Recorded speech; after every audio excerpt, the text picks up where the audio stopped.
What had happened, Dundee had left there. Dundee had booked there for like a year and a half and did great business. See, Bill was always a big guy. I mean, as far as wrestler, a big guy.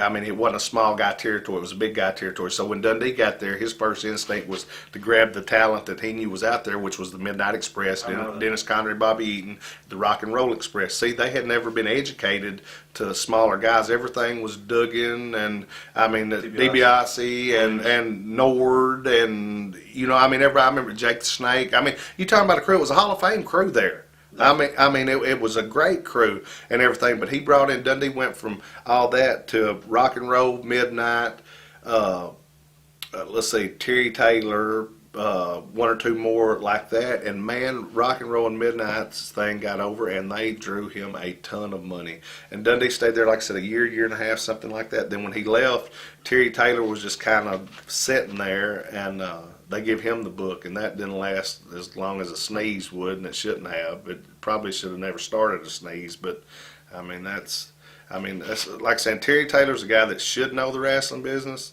and everything, and he should be like a booker, but he's the same as a writer, or you might as well say somebody's just going to kiss your ass and tell you what you want to hear because I don't know what happened there. And you know what really in this business makes you think, especially when you're a kid and you watch somebody, and I've always loved when I was a kid to watch Terry work, and I thought he was real smooth and everything.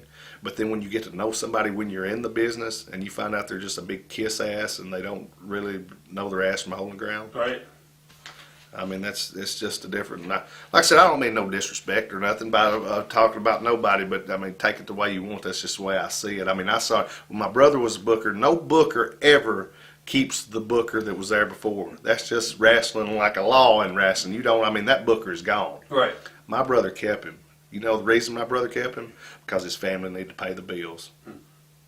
And I mean, Terry was a good worker. But I mean, with me watching him kiss my brother's ass so much, it just made me think, you're not what I thought you was.